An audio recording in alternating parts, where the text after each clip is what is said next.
사랑합니다. 하나님이 하시면 무엇인지 다 이루어집니다. 하나님 좋습니다. 감사합니다. 사랑합니다.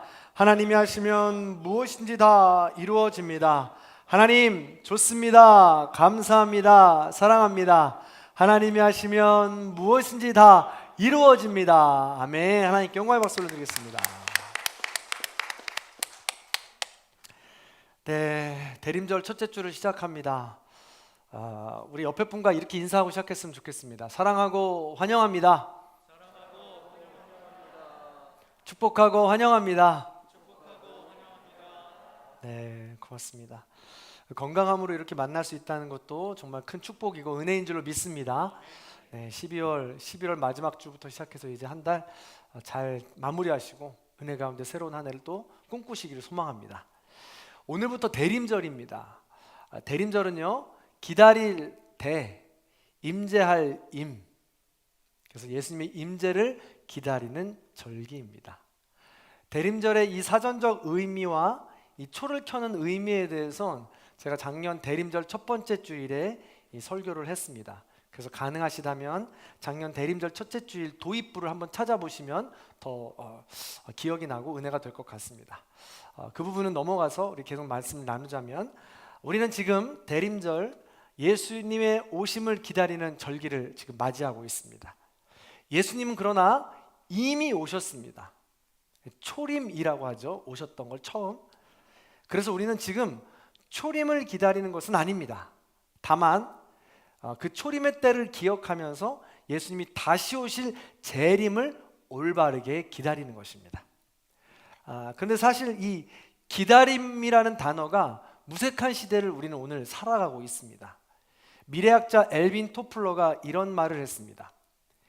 이제 지구촌은 강자와 약자 대신 빠른 자와 느린 자로 구분될 것이다.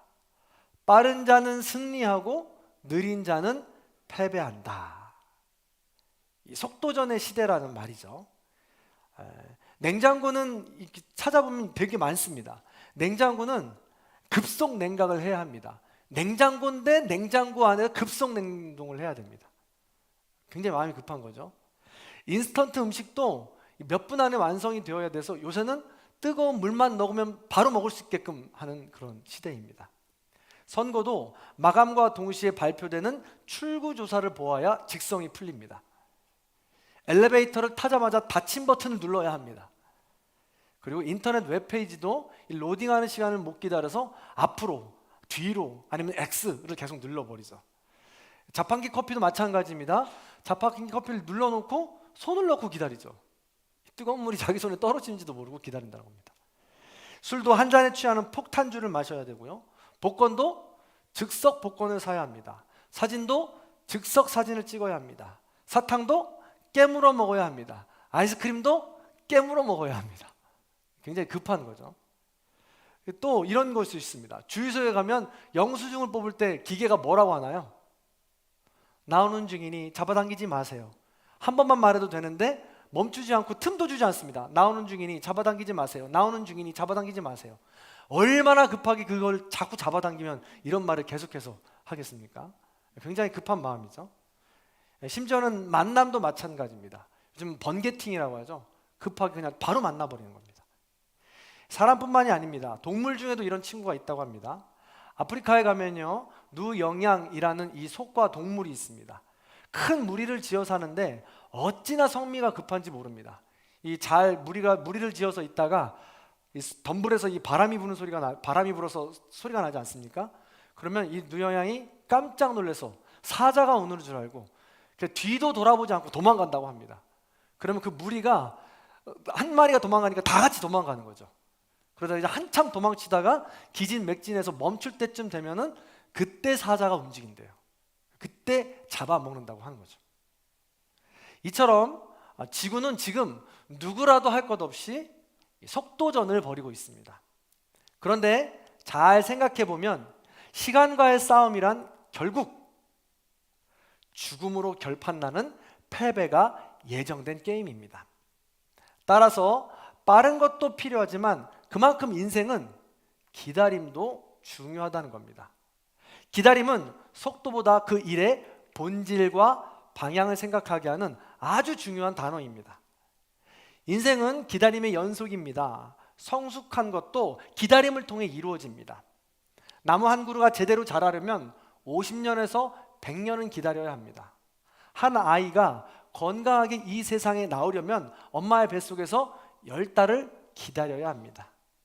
특히 그리스도인들은 예수님의 재림을 기다리며 사는 사람들입니다. 그래서 그리스도인들은 기다림을 특징으로 하는 사람들이라고 해도 과언이 아닙니다.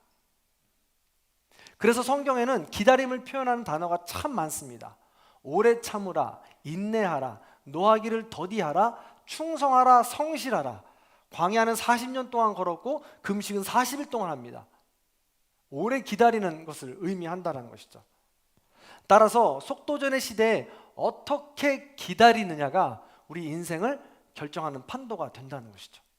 자, 그런 의미에서 우리가 기다림에 대해 묵상해보는 이 대림절 기간을 잘 기다리기 원합니다. 그런 의미에서 우리 좌우 여러분과 이렇게 인사합니다. 대림절 잘 기다립시다.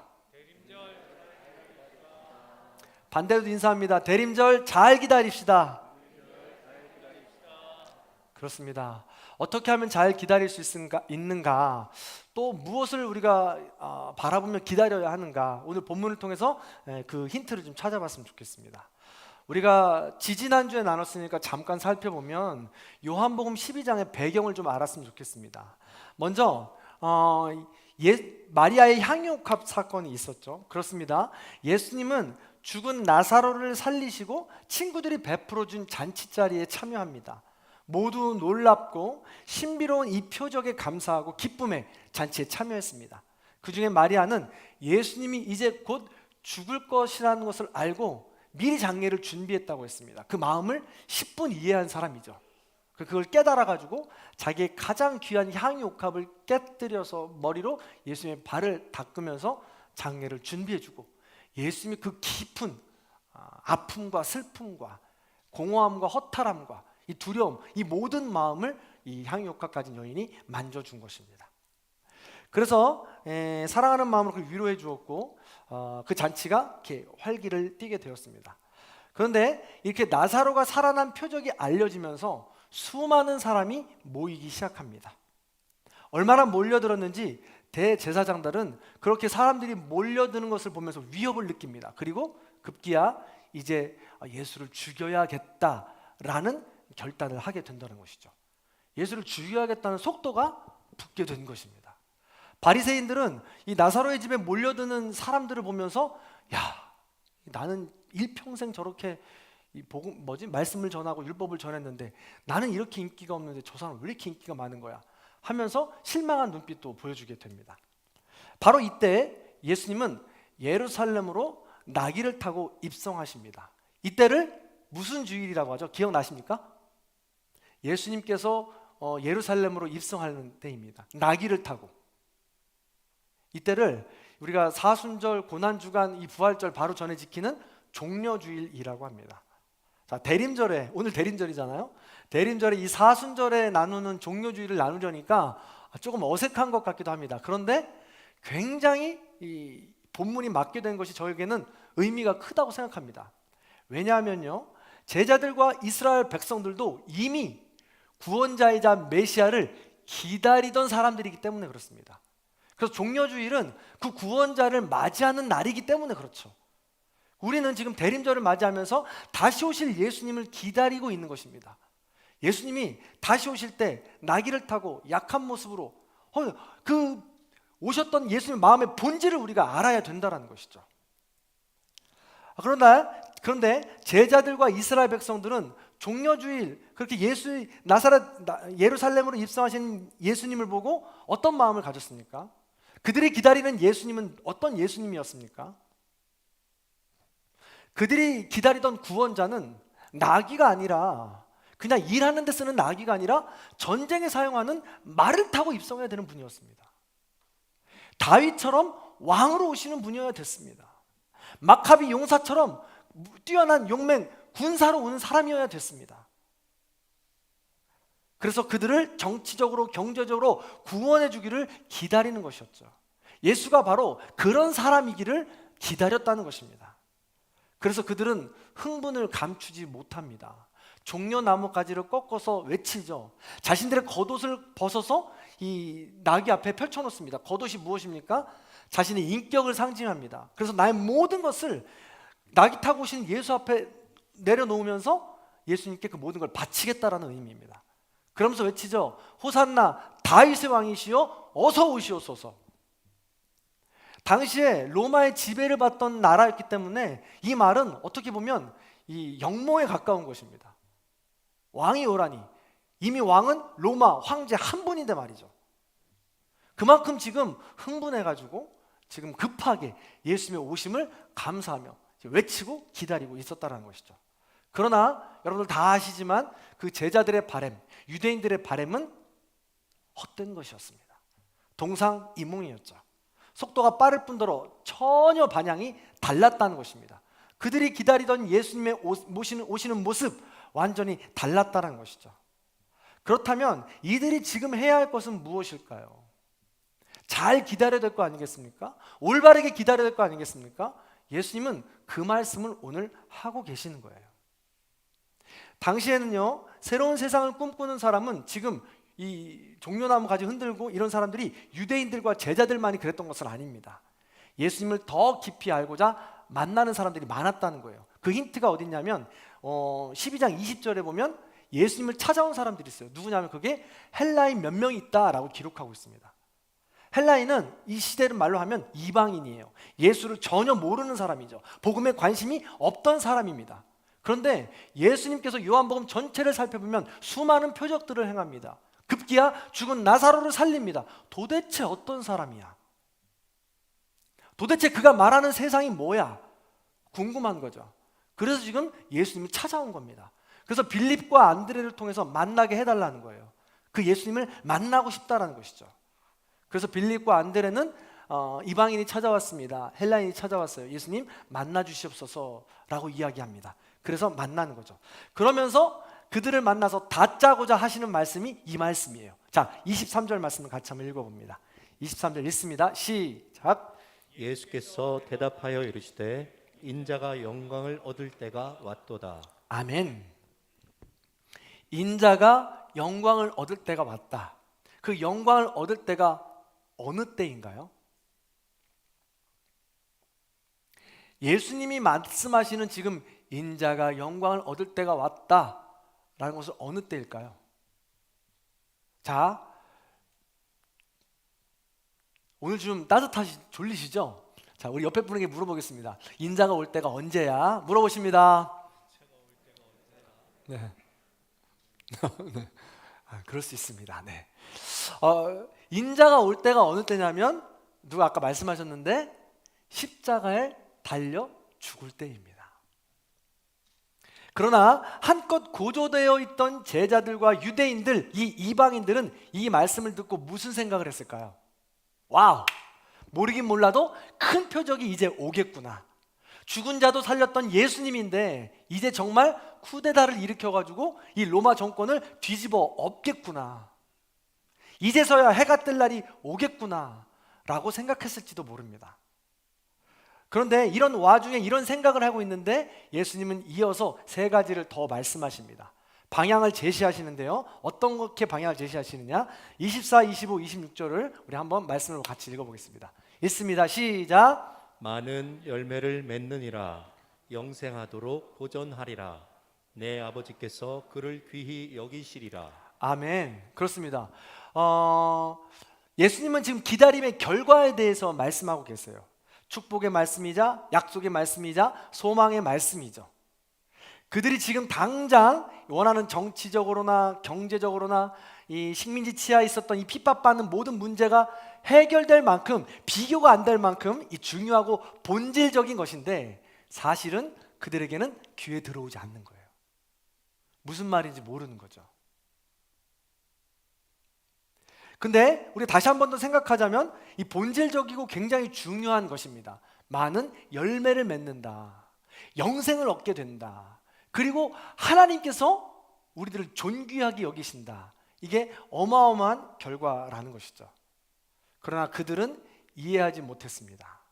이게 예수님을 기다려야 되는 방향이고 예수님께서 앞으로 나아가셔야 될 방향인데 그걸 이해하지 못하고 있었다는 것이죠. 그런데 이것이 저절로 이루어지느냐라는 것입니다. 그것도 아니라는 건데요. 결과에는 가정이 필요합니다. 약속은요, 쌍방의 이행이 필요합니다. 그리고 소망에는 믿음의 과정이 있어야 합니다. 즉, 다시 말해서 많은 열매를 맺기 위해선 무언가 이 전 단계가 있어요. 그리고 영생하도록 보존하리라 하려면 무언가 이 전에 단계가 있다는 것이죠. 내 아버지께서 그를 존귀히 여기시리라, 이 전에 과정이 있다는 것입니다. 그래서 잘 기다렸다가 이 결과를 얻기 위해선 이 과정을 기억해야 된다는 것입니다. 살펴봐야 된다는 것이죠. 자, 그렇다면 어떤 과정이 있을까 하나씩 살펴보겠습니다. 자, 먼저 제일 첫 번째로 24절입니다. 24절 풀로 한번 같이 읽어보겠습니다. 시작. 한 알의 밀이 땅에 떨어져 죽지 아니하면 한 알 그대로 있고 죽으면 많은 열매를 맺느니라. 아멘. 많은 열매를 맺기 위한 과정은, 기다림은, 조건은, 약속은 죽는 것입니다. 죽지 않으면 많은 열매를 맺을 수 없다는 거예요. 축복의 길로 갈 수 없다는 것입니다. 그런데 여기서 죽는다는 게 무슨 뜻입니까? 스스로 목숨을 끊으라는 이야기입니까? 아니죠. 이 죽으라는 말씀이 무슨 말씀인지, 어떤 의미인지 다른 성경, 똑같은 성경 구절들을 우리가 찾아서 읽어보면 이해할 수 있습니다. 마가복음 8장 34절입니다. 여기도 같이 한번 읽어보겠습니다. 우리 형제님들만 읽어보겠습니다. 큰 목소리로 시작. 무리와 제자들을 불러 이르시되 누구든지 나를 따라오려거든 자기를 부인하고 자기 십자가를 지고 나를 따를 것이니라. 아멘. 그렇습니다. 죽으라는 것은 다른 말로 자기를 부인하라는 것입니다. 자기 중심에 내가 어떤 사람인지를 알고 나를 부인하라는 것입니다. 또 봅니다. 빌립보서 2장 6절 7절입니다. 이 본문은 우리 자매님들이 같이 읽어주십니다. 시작. 오히려 자기를 비워 종의 형체를 가지사 사람들과 같이 되셨고. 아멘. 감사합니다. 그렇습니다. 죽으라는 또 다른 의미는 자기를 비우라는 것입니다. 이처럼 자기를 죽이라는 것은 자기를 부인하라는 거예요. 자기를 비우라는 말과 같은 의미입니다. 즉 요한복음은 우리 안에 죽어야 할 것이 있다는 거예요. 마태복음은 우리 안에 부인해야 할 것이 있다는 것입니다. 빌립보서에서는 우리 안에 비워내어야 할 것들이 있다는 것이죠. 이것이 올바른 방향으로 나아가는, 올바르게 기다리는 과정 중에 필요한 것입니다. 나를 비워야 돼, 나를 죽여야 돼, 나를 부인해야 돼. 이런 과정을 겪을 수 있을 때 많은 열매를 맺게 된다라는 것입니다. 은혜를 받을 수 있다는 것이고요, 그것이야말로 잘 기다리는 삶이 된다는 것이죠.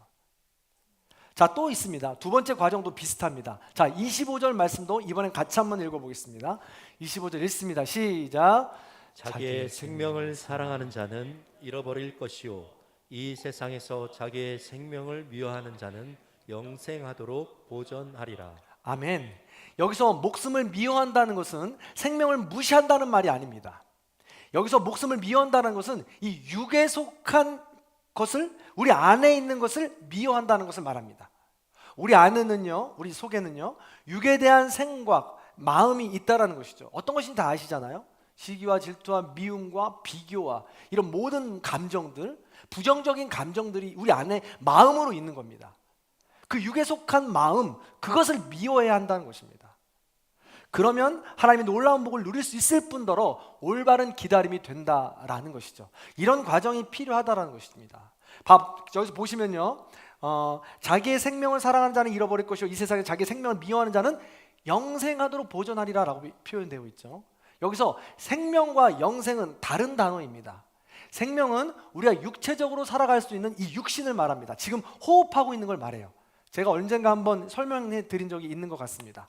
그래서 이 단어를 헬라어로 이야기하면 하나는 푸시케, 하나는 조에라고 했습니다. 푸시케는 무엇입니까? 육신의 생명을 말합니다. 귀하지 않다는 것은 아니에요. 그러나 푸시케, 이 육신의 나의 생명만을 위해서 사는 것이 문제가 된다는 것입니다.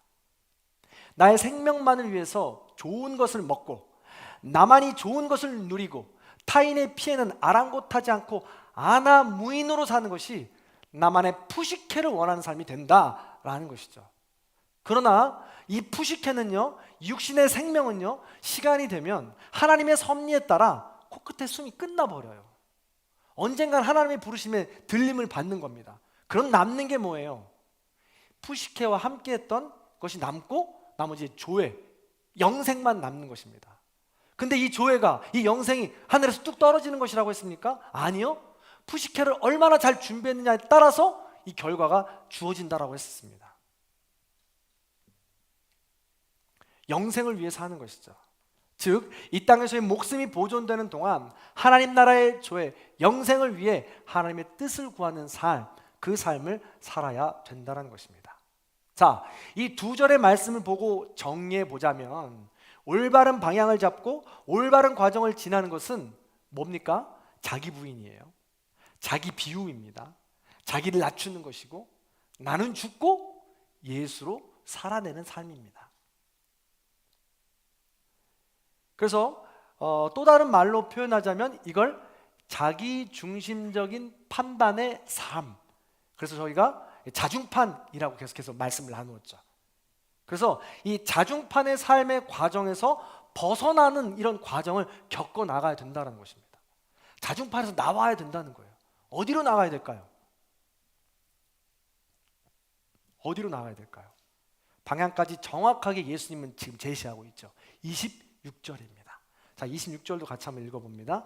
읽습니다. 시작. 사람이 나를 섬기려면 나를 따르라. 나 있는 곳에 나를 섬기는 자도 거기 있으리니 사람이 나를 섬기면 내 아버지께서 그를 귀히 여기시리라. 아멘. 나 있는 곳에. 자, 나 있는 곳에는 어디를 말할까요? 여기서 나는 누구입니까? 그렇습니다. 예수님입니다. 예수 안에 거하라고 말씀하는 것입니다. 할렐루야. 그렇습니다. 자중판인 나 중심의 삶에서 주님 있는 곳으로 옮기라는 거예요. 그게 잘 기다리는 삶이라는 거죠. 그리고 아까 말씀드렸던 그 모든 결과를 얻을 수 있는 삶이라는 것입니다. 그렇게 기다려야 많은 열매를 맺을 수 있고 영생을 얻을 수 있으며 존귀 여김을 받을 수 있다라는 것이죠. 하중판의 삶으로 옮기라는 것입니다. 자, 그런데요, 여기서 우리가 반드시 잊지 말아야 할 것이 있습니다. 나 있는 그곳이 과연 어딘데 우리를 보고 거기에 오라고 하시는 걸까요? 거기에 있으라고 하시는 걸까요? 예수님이 있는 곳이긴 한데 지금 계신 곳이 어디일까요?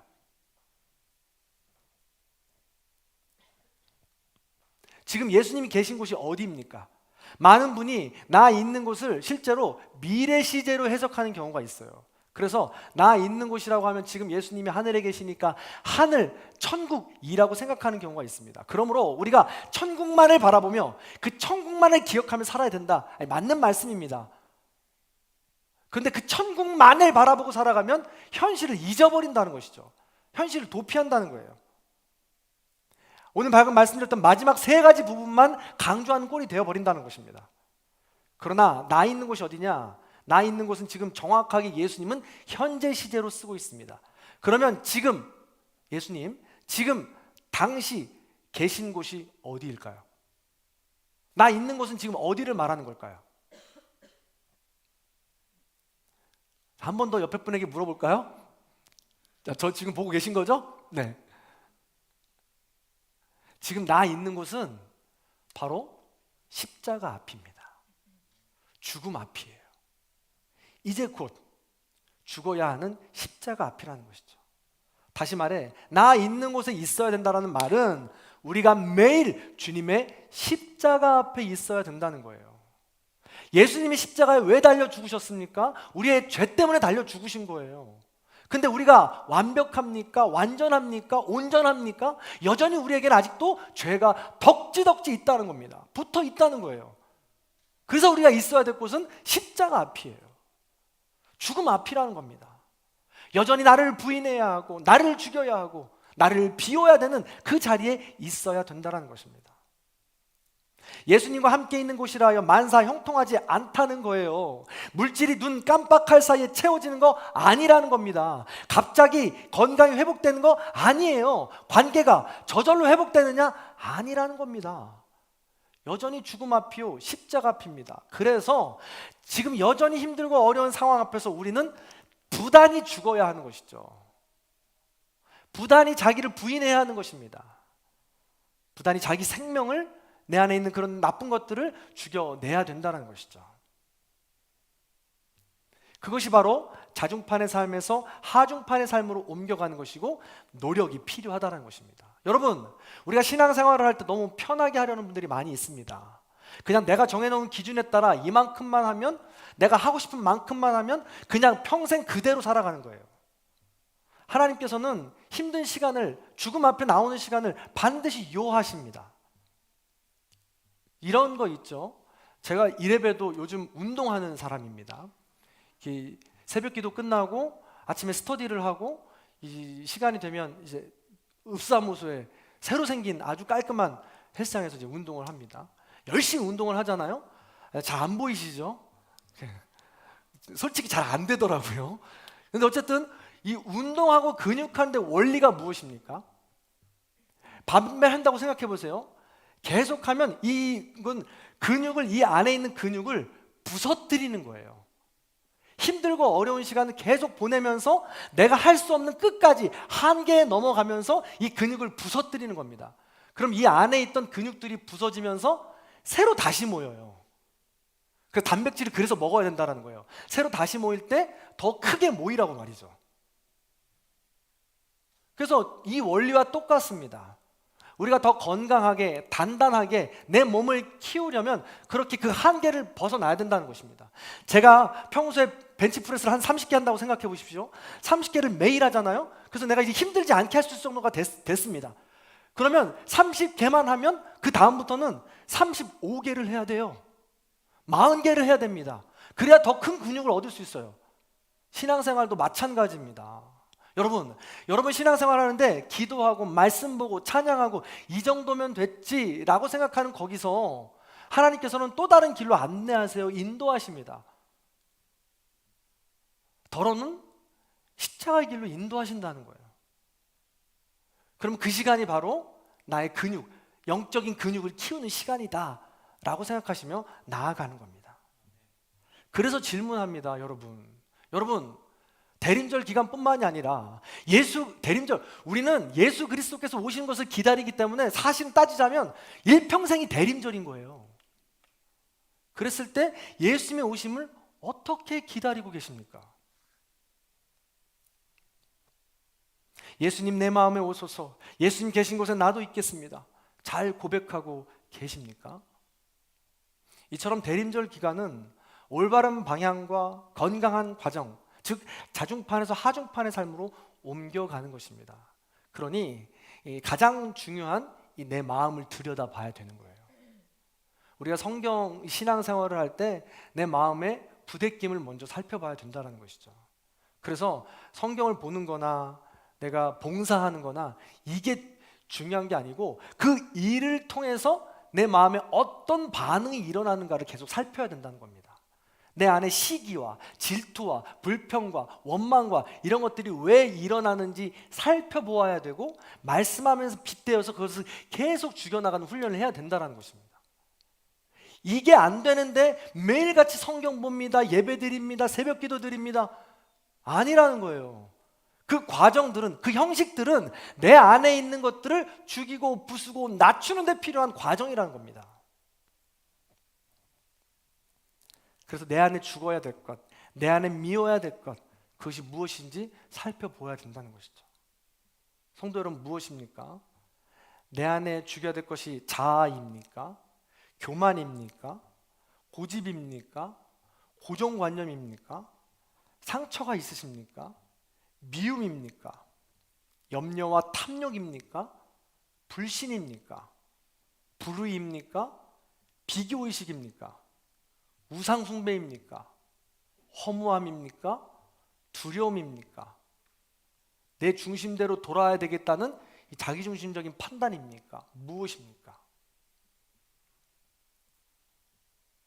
아버지 학교를 통해 어느 아버지의 간증을 들었습니다. 간증자는요, 꽤 잘 나가는 중견 건설 회사를 운영하던 잘 나가던 분이었습니다. 근데 이분이 돈을 더 벌려고 아들이 3살 때 사우디로 떠납니다. 그리고 7살 때까지 그곳에서 일을 했다고 해요. 다시 돌아왔는데 그 공백 때문인지 3살부터 7살이면 아주 어렸을 때니까 다시 회복이 쉬울 줄 알았는데 서먹서먹해졌다는 거예요. 대수롭지 않게 생각했는데 대수롭지 않게 생각하고 그분은 회사에 더 집중했다고 합니다. 그런데 점점 아들과 대화가 사라지기 시작합니다. 그리고 잘 안 되더니 아들이 급기야 사춘기가 돼서 갈등이 극에 달했다고 합니다. 아들은 아예 아버지에게 마음을 닫아버린 거예요. 오히려 아버지가 뭐라고 하면 지지 않고 대들기 시작합니다. 그러니 이 아들을 굴복시키기 위해서 아버지는 아직 힘이 남아있으니 이 주먹을 드는 거죠. 이제 매를 드는 겁니다. 머리를 삭발로 밀기도 하고 여러 극단적인 방법으로 아들을 잡으려고 합니다. 견디다 못해서 결국 아들이 자살을 시도하기까지 합니다. 도저히 이 아빠랑 같이 있으면 안 되겠다 싶어서 엄마가 아들만 데리고 미국으로 유학을 갑니다. 미국 유학을 가서 한참을 보냈어요. 그래서 이 시간이 좀 지나서 괜찮아졌으려니 하고 아버지도 한국에 있는 사업을 정리하고 미국으로 가면서 이 합류를 합니다. 근데 그런 상처가 아물어졌을까요? 마음의 상처는요, 부딪혀서 다시 회복이 돼야 됩니다. 떨어져 있으면 절대 회복되지 않습니다. 그래서 가지고 있던 감정들을 내어놓고 서로 이야기를 하면서 풀어야 풀릴 수 있다는 것이죠. 그래서 더 탈선했습니다. 미국에는 우리 한국에 잘 없는 마약도 있습니다. 그러니까 이 아들이 마약에도 손을 대는 거죠. 그래서 너무 힘들고 어려워서 아버지가 아들과 회복하고 싶으니까 이 교회를 나가자고 권면을 합니다. 그랬더니 아들이 뭐라고 해요? 아빠가 믿는 하나님 나 안 믿는다. 아빠가 믿는 하나님 없는 거다 라고 이야기하면서 원망하고 나아갑니다. 그래서 이분은 마지막 지푸라기라도 잡는 심정으로 아버지 학교를 신청합니다. 그래서 그곳에서 이제 마음을 들여다보고 회복하는 시간을 갖게 되는 거죠. 근데 아버지 학교에서 숙제를 내주는데 숙제 중에 이 가족에 대해서 감사한 것을 써오는 게 40가지가 써오는 숙제가 있었다는 거예요. 이런 숙제 잘하려면 감사노트 잘해야 돼요. 여러분, 그래서 이런 감사노트 훈련 제가 괜히 시키는 게 아닙니다. 쓸 게 많아져야 되지 않겠습니까? 훈련이 되어야 쓰죠. 이 아버지 학교, 그래서 이 간증자가 가더니 40개를 써오라고 하는데 5개도 못 쓰겠더라는 거예요. 그러니까 자기의 돌아온 삶을 뒤돌아보면서 내가 너무나도 가족에게 소홀했고 힘들었던 삶을 살았구나 라고 생각하면서 너무 마음이 무너지더라는 거예요. 그러면서 골방에 가서 기도하기 시작했대요. 하나님, 제가 잘못 살았습니까? 난 가족을 위해서 열심히 산 것 같은데 어떻게 하면 좋습니까? 회복하고 싶습니다. 하나님, 나를 도와주시옵소서. 펑펑 울면서 계속 울면서 기도했다는 것이죠. 도와달라고. 나중에 정신이 어떻게 됐는지도 모르고 잠이 들었던 모양입니다. 잠이 들었던 모양인데 꿈을 꾼 거예요. 꿈을 꿨는데 이 박스 안에 병아리를 키우는 꿈을 꾸더랍니다. 근데 이 병아리가 점점 크면서 자꾸 밖으로 나오려고 하더라는 거예요. 그래서 이 사람이, 이 간증자가 병아리의 날개를 못 나오도록 하나씩 부러뜨리는 거예요. 못 나오도록 말이죠. 그래서 자기도 깜짝 놀라서 이 꿈에서 깼다는 것입니다. 그러면서 드는 생각이, 우리 아들의 날개를 내가 이렇게 꺾으며 살았구나 라는 것을 그제서야 발견하더라는 거예요. 그러면서 너무 미안한 마음에 아들에게 사과를 하고 싶더라는 겁니다. 근데 아들에게 사과가 될까요? 그래서 아버지 학교를 마무리하는 가운데 이 같이 가족들을 모으는 시간이 있어요. 억지억지 어차저차해서 아들을 데리고 와서 마무리하는 시간을 보내는데 이 아버지가 정말 진실된 마음으로 아버지 앞에 무릎 꿇고 펑펑 울며 회개를 합니다. 미안하다고 용서를 구해요. 이 모습을 보고 그제서야 아들의 마음도 열렸다는 겁니다.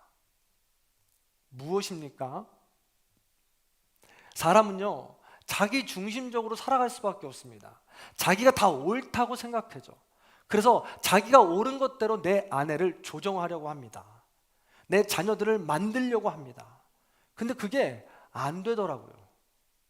그래서 그렇게 살아가다 보면 풍성한 열매 못 맺는 거죠. 영생 조회 얻을 수 없는 것입니다. 지금 가지고 있는 푸시케도 관리를 못하는 판입니다.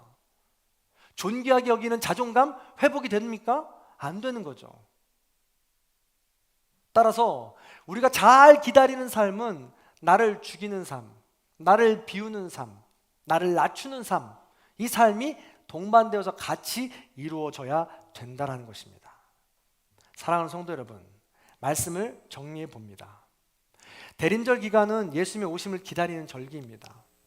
특별히 우리는 초림을 기억하며 재림을 기다리는 시간이라고 했습니다. 근데 우리 모두는 지금 예수님이 예루살렘에 입성하시던 그때 제자들과 유대인들, 그 무리들과 다를 바가 없어요. 예수님이 오셔서 내 물질적인 문제를 그냥 뚝딱 해결해 줬으면 좋겠습니다. 예수님이 오셔서 내 지금 경제적인 문제, 이 관계의 문제 뚝딱 해결해 줬으면 좋겠습니다. 예수님이 오셔서 나 지금 힘든 이 모든 것 그냥 눈 녹듯이 사라지게 해결해 줬으면 좋겠습니다. 내가 할 건 하나도 안 하고요. 그때 그 사람들과 다를 바가 없다는 거예요. 근데 예수님은 말씀하십니다. 자기를 죽이라고, 생명을 멀리하라고, 영생을 위해 살라고, 그리고 나 있는 곳, 십자가, 고난의 곳, 나의 죄된 모습을 발견할 수 있는 곳, 그곳으로 오라고 지금 말씀하는 겁니다. 겁낼 필요가 없습니다. 왜요? 나 있는 곳에 오라고 말씀하신 거예요. 예수님이 이미 죽음 있는 곳, 십자가 있는 곳, 지금 내가 당하고 있는 어려움이 있는 곳, 그곳에 이미 계시니까요. 그래서 그곳에 나와 함께 있자고 말씀하는 거죠.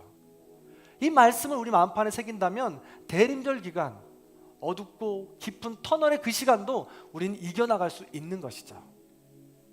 부디 오늘 말씀을 기억하시면서 나와 지금도 함께 계시는 예수 그리스도의 선한 능력으로 날마다 승리해 나아가시는 저와 여러분의 삶이 다 되시기를 주님의 이름으로 간절히 축원합니다.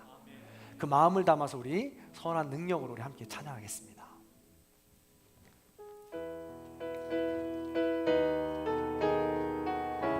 가사를 잘 기억하시면서 대림절 기간 잘 기다리기를 소망하는 마음으로 찬양합시다. 그 선한 힘에 고요히 감사하여 그 놀라운 평화를 누리며 나 그대들과 함께 걸어가네. 나 그대들과 하늘을 여네. 지나가 넘을 어둠의 날들이 무겁게 내 영혼 짓눌러도 오 주여 우릴 외면치 마시고 약속의 구원을 이루소서. 그 선한 힘이 우릴 감싸시니 믿음으로 일어나는 그대 안에 주 언제나 우리와 함께 계셔. 하루 또 하루가 늘 새로워. 주께서 밝히신 작은 촛불이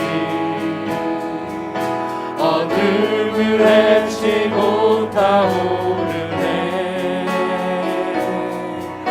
그 빛에 우리 모두 하나 되어 온 누리에 비추게 하소서. 그 선한 힘이 우릴 감싸시니 믿음으로 일어나리 그대 안에 주 언제나 우리와 함께 계셔. 하루 또 하루가 늘 새로워. 하루 또 하루가 늘 새로워. 이 고요함이 깊이 번져갈 때 고요함이 깊이 먼저갈 때 저 가슴 벅찬 노래 들리네.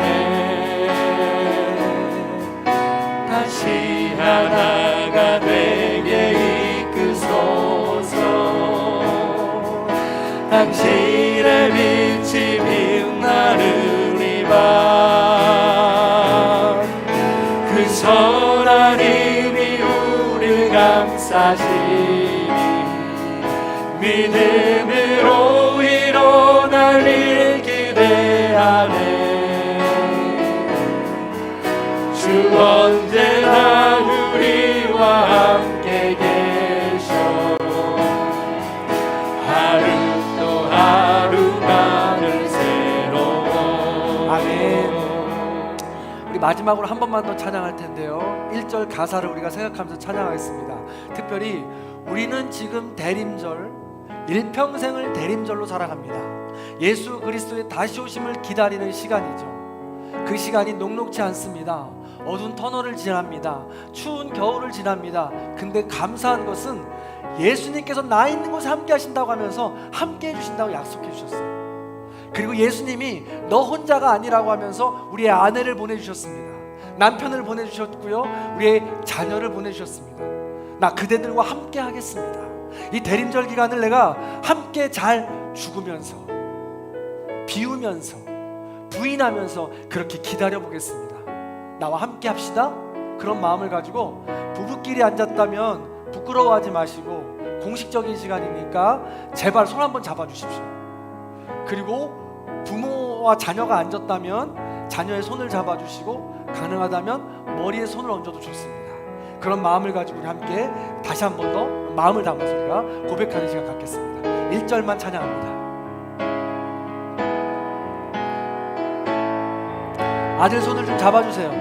가까이. 가온이도 잡아주시고. 그 선한 힘을 고요히 감사하여 그 놀라운 평화를 누리며 나와 함께 해줘서 감사합니다. 나 아내요, 내 남편이요, 내 자녀요, 우리와 함께 해줘서 감사합니다. 나 그대들과 아내를 지나간 허물이, 지나간 허물 어둠의 날들이 주의 사랑으로 용서하고 앉겠습니다. 내 영혼 짓눌러도 오 주여 우릴 외면치 마시고 약속의 구원을 이루소서. 아멘. 할렐루야. 그 선한 힘이 우리를 감싸시니 믿음으로 일어나길 기대하네. 주 언제나 우리와 함께 계셔 하루 또 하루. 마지막으로 한 번만 더 고백합니다. 그 선한 힘이 우리를 감싸시니, 그 선한 힘이 우리를 감싸시니 믿음으로 일어나길 기대하네. 주 언제나 우리와 함께 계셔 하루 또 하루가 늘 새로워. 아멘. 지금 이 시간 다 함께 한 번 더 기도하는 시간 같습니다. 잡은 손을 놓지 않고 기도합니다. 또한 내 마음으로 잡은 손, 우리의 가족을 위해서도 기도합니다. 비록 우리의 지나온 시간들이 어둡고 추운 겨울 같을지라도 주 예수 그리스도께서 나와 함께 하신다고 약속해 주셨으니 구원의 그날까지, 완성하는 그날까지 함께 갑시다. 그 길 우리 예수 그리스도 함께 하신다고 했으니 용기 내어 걸어갑시다. 또한 그렇게 내가 용기 내어 걸어가겠습니다. 그런 마음을 가지고 나 자신과 우리의 가정과 우리의 교회를 위해서 잠시 조용히 기도하는 시간을 갖습니다.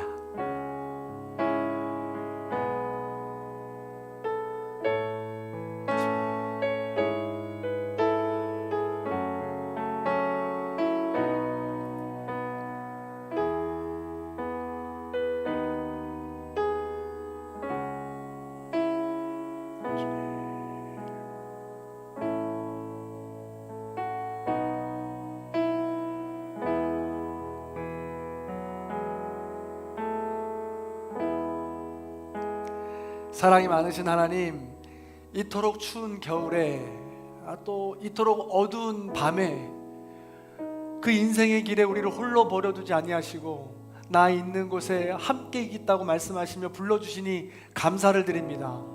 주 예수 그리스도께서 우리와 동행하신다는 사실을 다시 한번 깨닫고 일어나 걸어가는 삶이 되게 하여 주시옵소서.